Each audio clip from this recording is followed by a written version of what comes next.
En France, de nombreuses personnes en situation de handicap déclarent ne pas avoir accès à la santé. Certaines ont même déjà vécu un refus de soins et préfèrent ne pas se soigner. Malgré les avancées législatives et sociétales, les obstacles sont encore multiples, physiques, sociaux, administratifs, financiers et entravent l'accès à des soins de qualité. Alors peut-on rêver à un système de santé plus inclusif et respectueux des besoins de chacun ? Dans cet épisode de Santé en confiance, nous allons questionner ces défis et mettre en lumière les solutions possibles.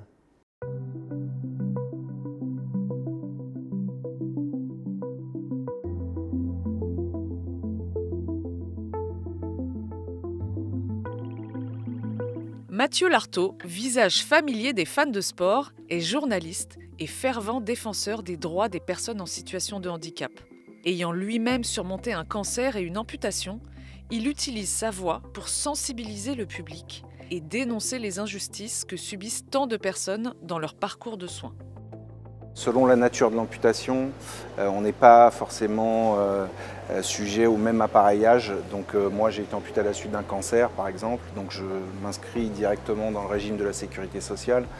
Et tous les genoux prothétiques aujourd'hui, qui sont des développements en termes de technologie, coûtent très cher et ne sont pas tous remboursés par la sécurité sociale. Donc il y a des matériels auxquels je n'ai pas accès, comme la plupart des amputés en France qui sont amputés à la suite d'une maladie. Donc c'est en quelque sorte une forme de double peine. Pour pallier ce problème économique, Mathieu crée l'association De Bout en Bout afin de financer des prothèses. La prothèse la plus sophistiquée du marché aujourd'hui, elle coûte environ 100 000 €. Il faut la changer tous les 6 ans, donc à fond perdu, si vous n'avez pas une assurance qui prend en charge ce coût-là. Donc à l'échelle d'une vie, vous imaginez bien qu'une adolescente par exemple qui se fait amputer à la suite d'une maladie, elle ne va pas investir tout au long de sa vie plus d'1 million d'euros pour avoir le meilleur équipement. Lise a été ainsi accompagnée par l'association. Elle a 13 ans, Lise, et c'était une dingue de gymnastique. Et quand on lui a appris qu'elle allait être amputée, son monde s'est écroulé. Donc elle m'a sollicité, on s'est rencontrés avec sa famille et ça a donné encore plus de sens au projet que j'avais. Donc maintenant on l'accompagne, on lui finance aujourd'hui une prothèse pour faire de la gymnastique avec une lame adaptée. Cette prothèse-là par exemple, elle coûte 9 000 €. On a aussi aidé Marie-Pascale, qui est une femme là plus âgée d'une cinquantaine d'années, qui elle a été mal appareillée et qui est restée quasiment pendant 2 ans dans un fauteuil, qui n'arrivait pas à trouver la bonne emboîture. L'emboîture, c'est l'endroit où on met le moignon quand on est amputé. Elle n'arrivait pas à se remettre debout et à marcher. Donc on lui a fait rencontrer un orthoprothésiste qui fait une emboîture spéciale en silicone. Et avec cet équipement-là, sa vie a basculé. Elle s'est remise sur le marché du travail, elle remarche, elle revit tout simplement, alors que pendant 2 ans, ça a été un long calvaire. Se déplacer et être autonome, c'est vital. Pour Joseph, aller chez le médecin ou au lycée, c'est toute une organisation. On a acheté le véhicule nous-mêmes et on a été subventionné un petit peu pour l'adaptation. C'était plusieurs milliers. La subvention était une petite partie, mais c'était surtout nous qui avons payé l'adaptation.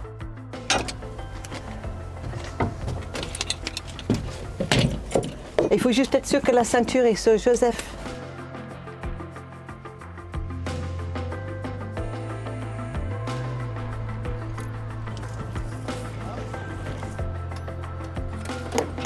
Merci.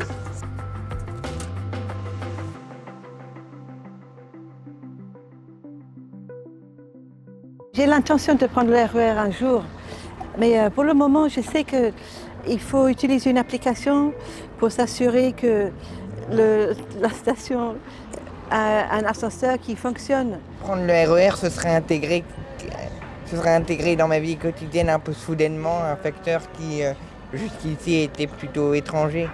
Non, mais on va le faire. Donc on va le faire. On va le faire, mais il faut que... Moi, si jamais il y a un ascenseur qui ne fonctionne pas, je suis coincée toute seule.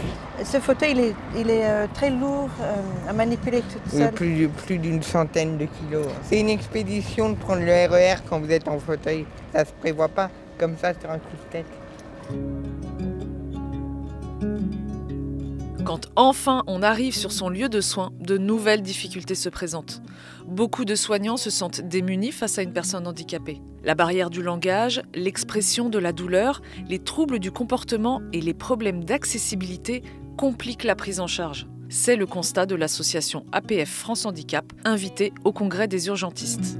Je suis venue à ce congrès parce que je suis vraiment passionnée par la question de l'amélioration des soins pour les personnes en situation de handicap et surtout les parcours de soins, et notamment aux urgences où évidemment c'est un lieu où on n'a pas le temps, mais le fait de ne pas le prendre et le fait de ne pas comprendre ce que les personnes en situation de handicap ont besoin majore les difficultés de prise en charge et parfois majore les pathologies. Attendre aux urgences, on sait que c'est compliqué pour tout le monde. Pour un patient par exemple qui présente des troubles du spectre autistique, c'est encore plus compliqué. 31% estiment que quand ils passent dans un séjour hospitalier, et notamment aux urgences, ils n'ont pas été soignés correctement et pas pris en compte leur handicap. Donc on imagine vraiment le ressenti et en fait la pénibilité d'être en plus malade et de devoir se rendre dans des établissements de santé. Eux-mêmes, ils vont s'auto-censurer et ne pas aller à une consultation. Par exemple, dans le cas du cancer, les cancers ils sont découverts beaucoup plus tardivement et avec du coup une perte de chance et une perte de survie très importante. En formation initiale, on parle très peu du handicap, ne serait-ce que du handicap moteur, qui est très peu abordé dans les formations paramédicales ou médicales, sauf dans des filières spécifiques. Le premier vecteur de formation, il est là. C'est-à-dire comment faire entrer ces notions de handicap dans les formations initiales. Comment aller acculturer ces personnes aux différents profils et leur montrer que c'est pas si compliqué d'accueillir des personnes différentes. En tout cas, un peu de temps, un peu d'aménagement et beaucoup de bonne volonté peuvent parfois suffire, et aussi comprendre un peu les mécanismes qui se jouent dans la rencontre avec une personne différente. Le professeur Flamand Rose, neurologue, veut se battre contre cet état de fait et améliorer la formation des soignants. C'est intéressant de pouvoir, dès les études médicales et dès les études de santé en général, parce que ça ne concerne pas du tout que les médecins, pouvoir donner accès à ce que c'est que de vivre avec certaines difficultés, avec certains handicaps. Il y a plein de façons de le faire. On peut faire des focus group, on discute un petit peu et surtout la partie importante c'est on met les étudiants en contact avec des personnes qui sont en situation de handicap et ils leur posent des questions et en général ça change considérablement leur perspective sans même qu'on ait besoin d'intervenir ou de débriefer. Et puis on peut faire des exercices de simulation dans lesquels les étudiants eux-mêmes sont acteurs. Nous pour la neurologie ici on utilise un programme qui s'appelle The Move. C'est un programme d'apprentissage de la neurologie par simulation. The Move, c'est même plus qu'un programme d'enseignement. C'est devenu une compétition internationale. Des étudiants en médecine du monde entier se retrouvent pour s'affronter amicalement sur scène. Il va y avoir une série de battles dans lesquelles sont mises en scène les maladies neurologiques. Bien que je ne voie rien, vous ne verrez rien non plus. Et après, il y a un jury là, qui va les regarder, qui va les évaluer avec une note artistique, une note technique. I think that you all have recognized the symptoms of optic neuritis, inflammation of the optic nerves with the pain. So that was very interesting to learn about that, and I think that now you will never forget how to look for such signs. So thank you so much for teaching us. Ouais, tiens, good, je te dis. Celui qui essayait d'apprendre à faire les frites correctement dans le restaurant désespéré, il avait un syndrome cérébelleux. Celui qui a été piqué par le moustique en Amazonie, il avait une forme neurologique de paludisme qui s'aggravait petit à petit et qui l'a conduit en réanimation. Le patient, là, Bernard, qui peinait lors du cours de gym, il avait une myasthénie, donc plus il faisait d'efforts, plus ses forces s'épuisaient. Bernard, la planche, c'est pas une option. I wish I could have gone and helped you guys, but you know.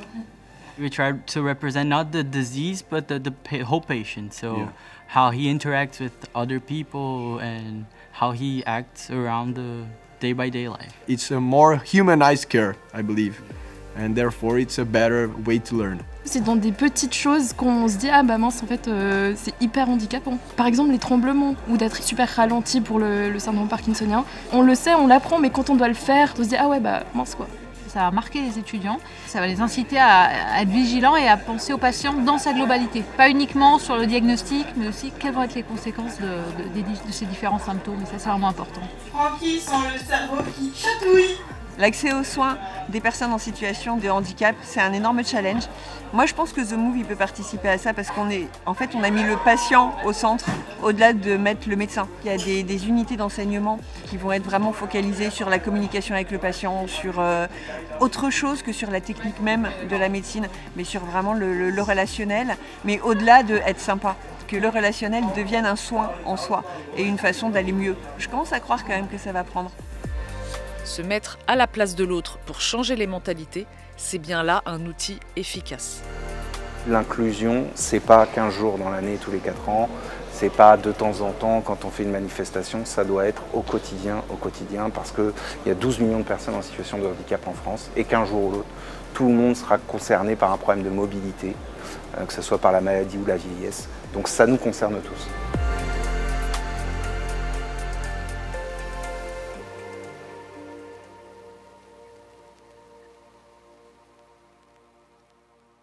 Se soigner dignement quand on est en situation de handicap, c'est un droit, pas un privilège. Pour y parvenir, il faut lever les barrières physiques, humaines, administratives et changer notre regard sur le handicap. Ce combat est collectif et commence par l'écoute, l'adaptation et la reconnaissance des besoins réels. Car une santé accessible à tous, c'est une société plus juste, plus humaine. Dans le prochain épisode, nous verrons comment un service médical entier peut s'adapter aux personnes en situation de handicap pour faire avancer l'accès aux soins.